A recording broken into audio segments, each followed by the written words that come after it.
Mr. Shapiro, thank you so much for being here first and foremost, and also I'm a master's student at Price. Thank you for standing up for Professor Moore. Absolutely. Obviously, with the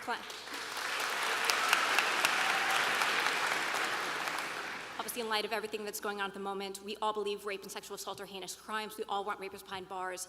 But I feel that in this climate, logic, evidence, and data are kind of being lost in translation. And also there's a very pervasive you're with us or against us mentality that's really doing a lot more harm than good. So my question to you is, how can we best stand up for the importance of due process and the presumption of innocence while also doing what we can to support survivors? Okay, so I think that there's actually a third question that I want to address that you didn't even ask. So I'll address the first two, and then there's a third one that I think is implicit in the first two. So when it comes to standing up for due process, the answer is that we actually have to stand up for it, even in cases where it makes us uncomfortable, or even where we believe that the person may be responsible for something bad, because once you lose due process for one, you lose due process for everybody, obviously. When it comes to standing up for sexual assault survivors, I think the idea that we ought to take everybody's first account with the respect it deserves means not dismissing, not downplaying, but it also means asking the proper questions in order to get at the truth. That doesn't mean intimidating people. It doesn't mean calling people liars without evidence that they're lying. It doesn't mean mocking them, obviously, God forbid. It doesn't mean doing any of those things. You know, I've throughout the Christine Blasey Ford thing, I keep saying over and over and over, I'm not calling her a liar. I'm not mocking her. I don't know if she's lying. I don't know if she's telling the truth. I don't know if she's misremembering. I don't know any of that stuff. All I know is that due process requires such and such to happen. Now, the real answer in the end to a lot of what's happening, and here's the really unpopular part with the left.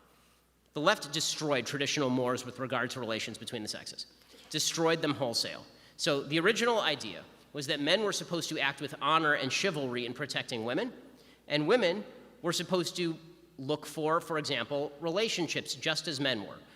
Sexual activity was supposed to be confined, this was at least the ideal, was supposed to be confined to committed relationships, particularly marriage. Not everybody lived up to that, but a huge number of people did. In fact, once people got pregnant, people basically got married. There's studies from the 1930s, 1940s, 1950s shows an awful lot of 7-month marriage babies, right? People who are sleeping together, getting pregnant, and then the couple gets married. When you don't teach men to protect women, you get men who will victimize women. And when you don't teach women that they ought to cherish men who are responsible and good, all you end up doing is incentivizing bad male behavior.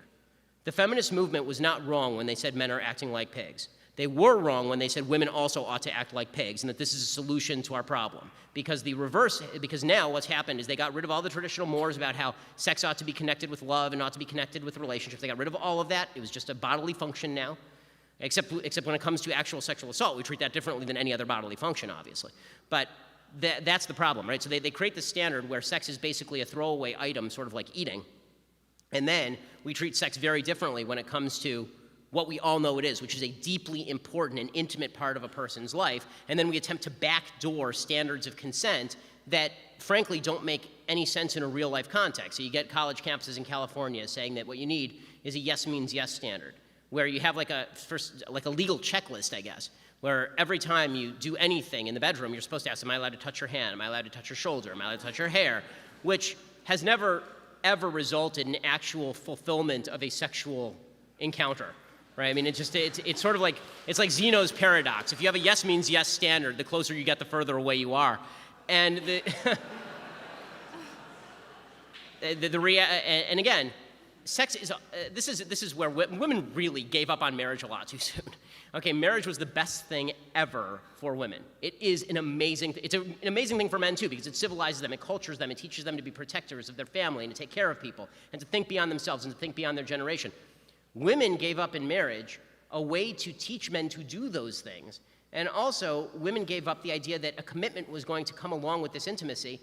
And let's be real about this. I mean, every scientific study ever done has shown that women actually do have better sex in the context of committed relationships. All of the crap that you see in Cosmo magazine about sleeping with 100 guys and being sexually happy is just garbage. It is just sheer unadulterated garbage.